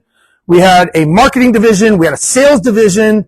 We had an accounting division. We had a client services division. And I don't know what else we had. We had quite a few divisions. And there were like 3 or 4 people in each division. And as we would grow and we'd hire people, and, a lot of times they don't really know what to say to these people when a customer calls or client or owner or whatever it is. So my business partner, I think he was just bored of me being in the office. He's like, hey, I want you to start doing scripting classes with all the teams down there. So I started doing these scripting classes over and over and over again. And then we'd get to a point, kind of covered everything. And then I'd get a new person and they're like, oh yeah, I wasn't here when you taught that. I'm like, all right, we're going to do another one. And I started going through the whole thing again. So finally I'm like, wait a second, this is stupid. Why don't I just start making videos? Do it once, have it forever. So I tell each person, each department, every week, I want you guys to get together and I want you to give me 3 things that you don't know how to answer. That you didn't know what the answer was. Give me 3 things per department. And I'm going to answer it for you from my perspective. It's going to be a quick 3 to 5 minute video. So I started making this FAQ library. In 1 quarter, I did like 450 videos. Now they're like 3 to 5 minutes, but it was answering all the questions. And then what happened is there was less and less things that they didn't know how to answer. So we started empowering our team down in Mexico. See, the way we ran it is everything went to Mexico first, and then it filtered up from there with virtual assistants. And if something got filtered up, it was something that they couldn't handle or didn't know how to answer, that was a teaching experience that we could teach them. So we created a video on it, and then we did a class on it. And guess what? That didn't get bubbled up now. So less and less things got bubbled up because, listen, in any business, it's the 80-20 rule. 80% of the stuff you or your team deals with is a waste of time, but it's got to be done. but doesn't need to be done by the high-paying people or the lower income, low enjoyment tasks that could be offloaded. I want my property managers dealing with things saying, if we don't answer this, we're going to get sued. Oh, I didn't see that because I'm buried in 300 emails from people not knowing how to log into their portal today. I don't want them dealing with that. So we started training them how to do that. So next thing you know, we started creating SOPs, which is a standard operating procedure. All of our documentation was down there. All of those flow charts. All of our systemization was all created and stored and documented. So if you don't do that, does anyone do anything like that? Like an FAQ? You do? Yeah, it's great. Listen, like I said, it's not the only thing to do, but it helps a lot. And then what we would do is we would do recurrent training, kind of like pilots. You guys, I want you guys to all go every 6 months. I want you guys to all to go through those videos. And we had a playlist. So we had a maintenance playlist. We had a marketing playlist. So everyone had their playlist. So everyone on the marketing team, I want everyone to go through all those videos again. Let me know when you guys are done. I'm going to give you a test and you're going to test out. And guess what happens if you don't pass the test? Watch freaking videos again until you do. But it was a way to keep the recurrent, just like pilots. We get trained all the time. I'm like, why not just have our employees do it? Same thing, right? And all of a sudden now, whenever there was a question, guess what they did? They would go to the FAQ, they'd watch the video, and okay, now I know how to answer this issue. It works, folks. So, do you guys remember what the 4 A's were? What was number 1? Alliance. Number 2? Number 3? Number 4? Out of curiosity, who here could use number 1? Virtual assistants, alliances, who could use that? Yeah? How about number 2? Learning how to average assets. No, normally in real estate, we kind of have an idea, right? Other businesses that I coach and that I work with, they don't really, you guys are, when we buy real estate and do it, we're kind of understanding how that works, of borrowing money. A lot of people are very averse to it, so you guys are a lot more advanced, believe it or not, in a lot of these things because you're already dealing with it, buying properties and doing stuff like that. You kind of understand the nuances with it. How about number 3? Who could use automation? Yeah, automation is great. I mean, I'm a big believer. First thing you do is you systemize it, then you automate it, and then you outsource it. Everything you do, that should be the first question. Can I systemize it? Can I automate it? And can I outsource it? And if the answer is no, you may want to retool your system and redo what you're thinking to make it that way. The less times it's human interaction, the better, in my opinion. And our position was, and I'm not saying anyone else has to use this, but our position was that when it came to virtual assistants, if it didn't need a license and it didn't need a handshake, it wasn't done in the US. That was our rule. It's very, very simple. And we realized we were the limiting factors of what we thought a VA could do. I do this 2-day event, and at the 2-day event, I show people how we use virtual assistants, and people are like, wow, I had no idea. And one of the reasons we were acquired by this big venture capital company is they were like, we've never seen a company grow this fast. And you guys are not even involved in it. It's running on autopilot. Like, how'd you do it? I'm like, well, I'm a pilot. I got furloughed. So the whole story. But it was because of these things. It was because of this is what we did. We really, really focused on these things. And the last one was the archives, the training, right? Which we talked about, right? That's when the emergency happens. It's going to happen. You're going to have engine fires in your business.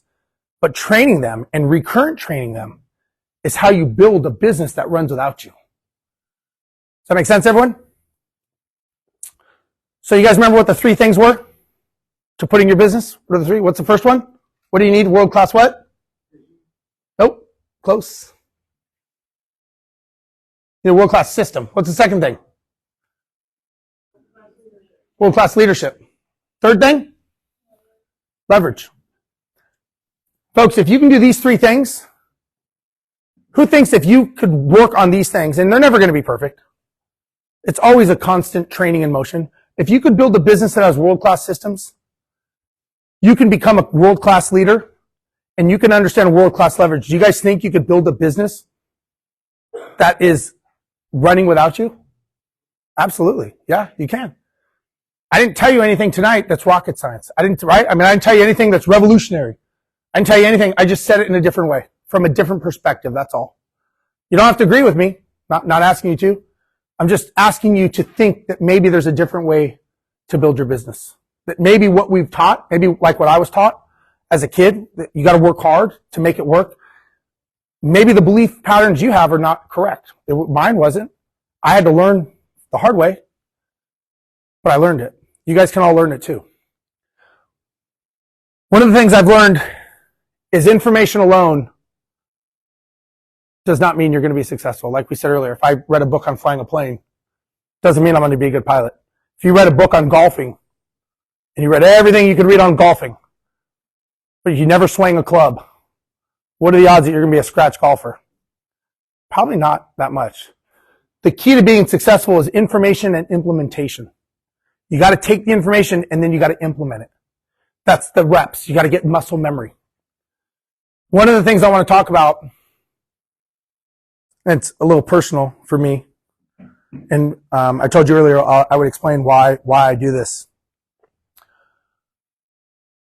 Look, folks, everyone in here, I would guess, is probably doing this business because you want to create more time for yourself, right? You probably didn't have the time that you wanted in maybe the other business that you were doing or your job or whatever life you had. But I don't believe that we're going to create more time. We have 24 hours in a day. That's it. I don't believe that you're going to create freedom, right? You want freedom, go sell your shit and live in a park. You have all the freedom what you want, but what you won't like is you won't like the memories that freedom gives you. We build a business to run without us, so we have the time to do what we want, and it gives us the freedom to create memories. Now, some of you that maybe know me on social media or follow me know my story. And my story is yesterday was the 9-month anniversary of my son passing away on a motorcycle. He was 19 years old, bought his first rental property at 14, traveled to 19 countries, second-degree black belt, played rugby, dove with sharks. We climbed mountains in Utah. We rode motorcycles together, and he passed away. And the reason I bring this up is that without having a business that ran without me, I would have never been able to give him this life. The reason I bring this up is that there's many people I meet that say, man, I don't know how you do it. I don't know how you get up here and talk. I would rather be the person that says, I'm glad I gave him those memories, instead of saying, I wish I was able to give him those memories. Because many times we get so busy being busy as entrepreneurs, we don't even accomplish what we're doing. We always say one day. And unfortunately, if you're like myself and you get a knock on the door at 10:30 at night, that one day ends. So when people ask why I do this for you. I do this so that you can create memories with your family, your loved ones. None of these things cost us money. These were all free because the business paid for them. It gave me the ability. You spending time with your family and loved ones doesn't cost you anything. It could be going to dinner, could be going to the park, could be walking down the street. But yet we don't, because we always say one day, because we're busy dealing with headaches and problems and drama. And I've learned, and my own perspective, careful of the other side, because if it ever, and I hope it never, ever happens to anyone, because I'm probably, I'm living the nightmare of something that can never be fixed. But I know that I gave him those memories. My son graduated high school and he was a welder, and he was going to welding school. And what I found out is that in welding school, they don't give financial aid. So a lot of his friends couldn't go to school to be welders and trades and plumbing and auto mechanic. So after he passed away, my wife and I created a foundation. in his honor. And what we did is we created a foundation to help kids in high school go to trades. And it's a nonprofit. If anybody wants, you can pick up your phone and scan it. Doesn't matter. I don't, if you don't, it's fine. But we did this to give back. We did this to help other people and other kids that want to have a future, to create memories that just don't have the ability. Somebody, if you donate over $250, I charge $1,500 an hour for my time. I'll give you a free one-on-one consultation with your business. But the reason I bring this up is I think we should all do something bigger than ourselves. I am here to help you. I do this to help kids learn trades, things that we all need. Everything that we need in our business is what I'm trying to help. And I do this selflessly because that's who I am. That's my way to make this happen. So again, some people ask, well, Steve, why do you do this? It's for my son. Sorry, it's tough. So your next steps of what you guys, when you leave here, I want you guys to think about. Number one is I want you guys to start with your end goal. When I get in the cockpit of an airplane, we don't get in the plane, take off, and then figure out where we're going to go. We do that in the flight planning room, right? We know everything where we're going to go. We know our routing, we know our weather, we know our destination, we know the airport, we know everything before we take off. I mean, who would get in the plane if I was like, hey, we're going to take off today, not sure where we're going to go, not sure what we're going to do, we're going to give it a shot, maybe Hawaii, maybe Alaska, maybe we'll go to Cabo. We don't really know. I don't know how much fuel it's going to take, and I've never been to any of these places. What are the odds of success? Probably not many. How many of you have started a business? You don't know where you're going. You don't have a destination. You don't know how much fuel you have. You don't know the routing, and you don't know what you're going to do if there's an emergency. So my advice is start with the end. When I coach people, one of the first things I ask them is, what's the sale date of your business? Where are we landing the plane? If you can't figure that out, we need to figure that out. Right? Yeah. It does, absolutely does. But you got to start somewhere. Yeah, you got to start somewhere. You know, and again, I ask, when I coach people, I'm like, it's going to move. It's going to change. The person you are today is going to be a different person than you are probably 2 years from now, 3 years from now, 5 years from now.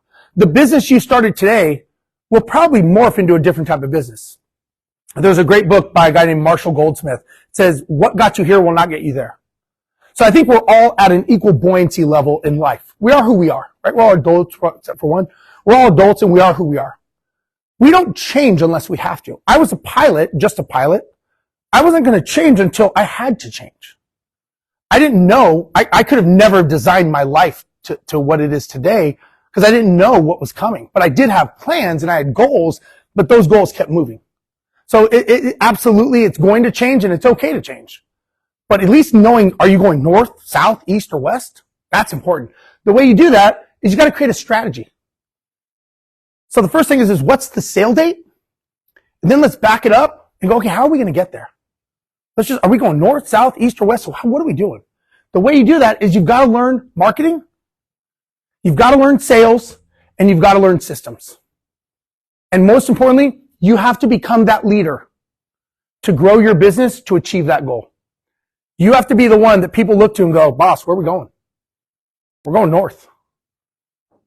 And that's how you become that person. That's how you build that business. Very simple. It took me 20 years to figure this out, to be honest with you. Create a system, create processes, and create procedures. It took me 20 years, and it was a lot of mistakes. I probably lost more money in real estate and business ventures than most people have made. And that's okay. I'm okay with those failures. I am. I've learned most from my failures and learning to get back up from those challenges. I don't think you should do it on your own. You can, but I don't think you should. Just like I learned how to fly, I had to get an instructor. When I learned how to be a real estate investor, I got a mentor. When I learned to have a business, I got a business coach. If you're trying to do something, get someone that can guide you. Get someone that knows what they're doing to give you that guidance. You know, they say if you want to go fast, go alone. If you want to go far, go together. You got to find someone that you can go far with. Because I've never, ever personally met any successful business entrepreneur, business owner, real estate investor, anyone that says, I did it all on my own. I didn't have any help. Because that's an employee mentality. That's not a business owner mentality. So my advice to you all is find someone to guide you, to get you to where you want to go. Make sure that you align with it. They ask you those hard questions. They hold you accountable. They challenge you. And they take you to task. Some of the best coaches I had, I hated. But they got me to where I wanted to go. They made me nervous every time I'd go in and talk to them. Because I was like, this is going to be horrible. But those were the biggest lessons I made. And it's that uncomfortable feeling is when you actually grow. So, for those of you that did follow me, what I'm going to do for you, if you go into Instagram right now, and if you do it after, I won't give it to you. If you go into Instagram and you send me a message, I want you to type this one word in, time. And what I'm going to do is I'm going to have my team send you a time study. Now this time study, if you want to go on a diet, you track your meals. You want to see where your money's going, track your money. You want to see where your time's going, track your time. So I'm going to give you guys all a spreadsheet that I sell, but I'm going to give it to you guys for free. And what this spreadsheet is going to do is it's a 2-week spreadsheet, 2-week time study. This 2-week time study, what it's going to do is there's 3 options when you say what you do. 3 options. Option 1 is productive, only I can do it. Option 2 is productive, but someone else can do it. And option 3 is not productive at all. I guarantee you, if you do it for 1 week, you will be shocked and surprised and not very happy with yourself to see how unproductive you are. That someone else could do, or just not productive stuff. The things that we think we're doing, it happens every time, almost every time. Week 2, you do the same thing, and then what it's going to do is it's going to totalize everything for you. It's going to give you a little spreadsheet or a graph. It's going to show you what you're doing, productive or not productive. The things that are not productive, that someone else can do, or not productive at all, those are the things that you find a virtual assistant for to outsource. A lot of people go, I don't know what I'd get a VA for. This tells you right here. These are things that you should not be doing. Now, there's things that you may be doing right now. But again, when you build your business to where you want it to go, to your destination, if I had a $10 million business, would a $10 million CEO be going to Home Depot? Probably not. This is something that someone else should be doing. See, one of the biggest challenges is a lot of people say they want to build a business. They say they want to build something. See, building a 7-figure business, I don't want to say is easy, but it can be done by every single person in this room. 7 figures a year. It can be done. I've done it with many, many people. 8 figures, you got to work a little harder for that. The biggest challenge that most people have is they have to become a $10 million CEO first before you ever build a $10 million business. Many people go, I'll build a $10 million business in revenue and then I'll become that person. It doesn't work that way. You have to become that person. You got to walk like it, talk like it, act like it, be around other people like it. If you want to become a black belt, you don't hang around with white belts. That's how it is. You want to be a 10-figure person? You got to hang around with other 10-figure people. You got to be around like-minded people. You got to think like it. You want to, and again, how do you know? Well, you got a goal. You write it down. That's the vision. I've got to become this person. Like, kind of like if you go to sleep. If you go to sleep, what happens? You got to act like you're asleep, and then you go to sleep. It's called acting as if. So if you guys want to build something and you want to build it, become that person. First step is doing a time study. Are you being a CEO or are you being an employee? Nothing wrong with either one, but make sure you identify what it is you're actually doing. Does that make sense? So did everyone get it? Everyone who wanted it? Okay, cool. So, I recommend, again, as I finish, write down your sale date. Make it specific. The more specific it is, the better chance of you hitting that target. The more general, I get people that are like, oh, I want to do 5 or 10 million in 5 or 10 years. I'm like, that doesn't even make sense. Like, that's not even a target. Is it 5 or is it 10? Is it 1 year or is it 3 years? Which one? Give me a date. Give me a day, a month, and a year and a specific hit. Otherwise, what are the odds of you ever hitting it? Probably never. Because you don't even believe it's going to happen. You're just kind of saying it to make me feel good, to leave you alone.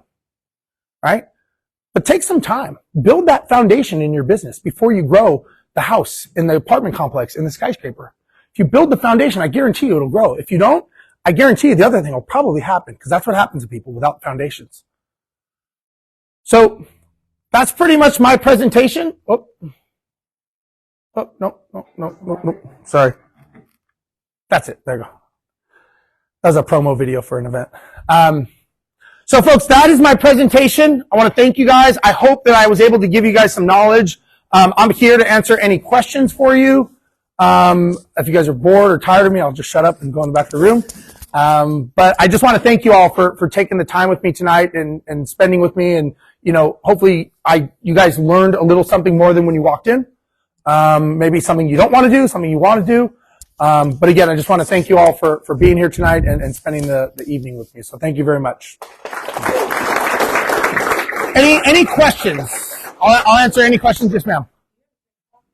I do have TikTok. I have a social media team.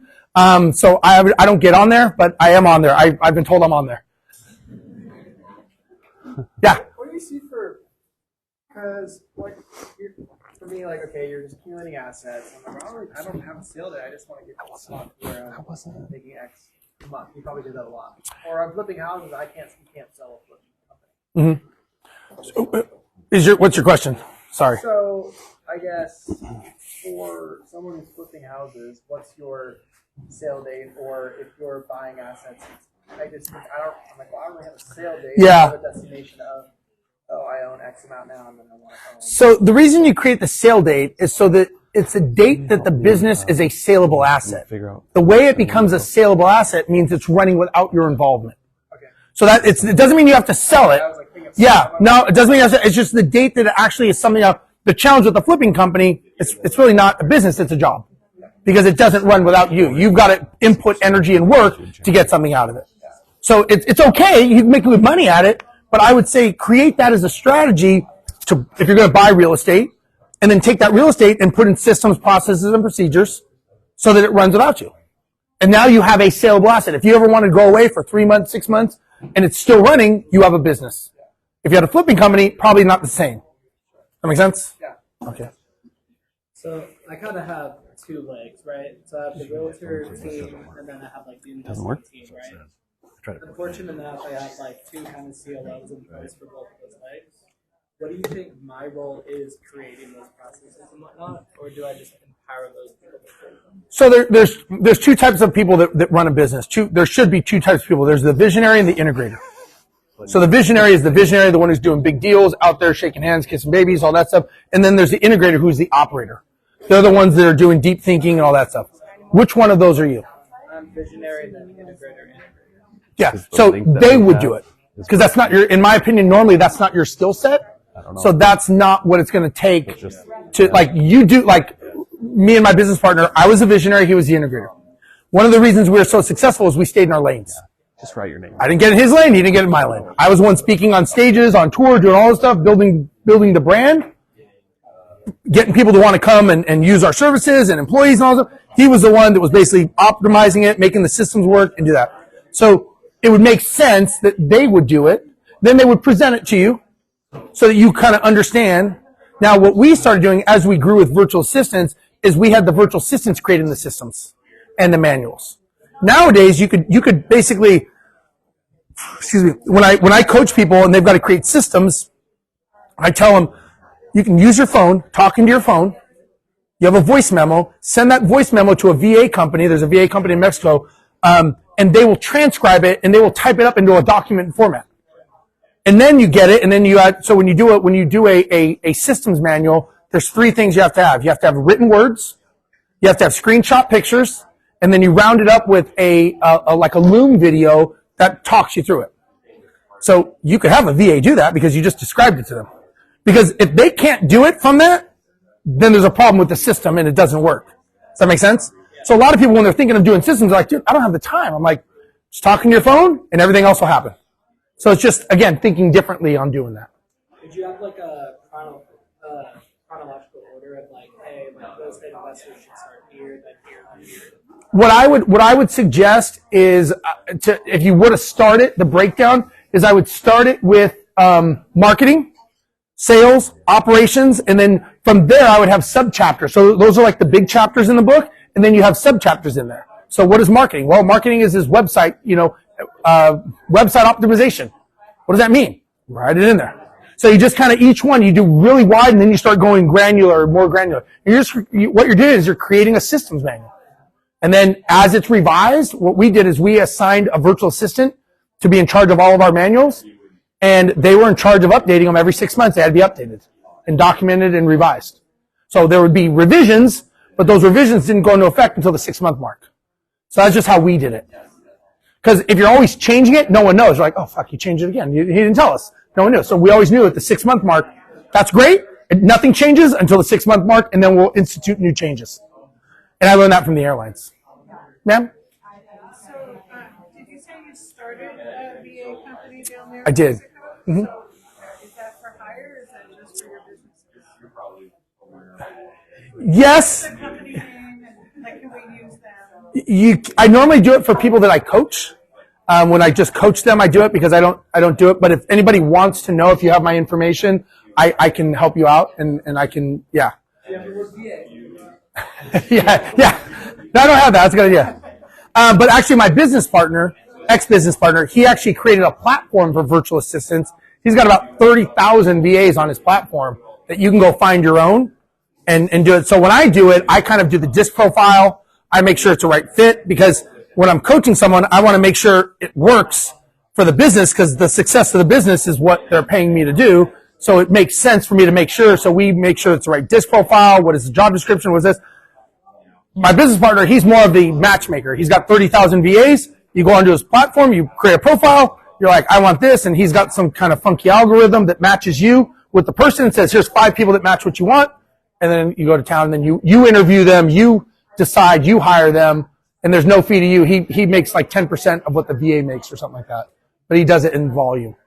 Does that answer the question? Yeah. Yeah. So his platform is kind of like an Upwork. Mine is more like a white glove service. And like I said, if anybody wants to know, I'm happy to help you. Normally I only do it for people that I coach because I'm not looking to do it to scale. It's more of a tool to help my clients grow. Yeah. If you want to learn more about systems, processes, and procedures, you have a direction. Become a pilot. No, I'm just kidding. I would first read both those books, The E-Myth and Checklist Manifesto to start. That would be the first thing. And if you have my information, if you reach out to me, I can get you in touch with some people and some stuff to get you on the right path. Yeah, absolutely. Anyone else? Questions? I mesmerize you, bore you? Something in between? Are you still doing real estate as main coaching or what do you do? I still am involved. Huh? What are you doing now? I mostly coach. I mostly coach real estate investors and businesses. That's basically what I do. I am involved in real estate, but I do more passive. So I'm like people like Brandon Turner and a guy named AJ Osborne. I just kind of put money in deals with them because we're friends. And I don't want to say I'm lazy, but I focus on the one thing I'm good at, which is helping people. I make enough money on real estate stuff that I have. I don't really need more.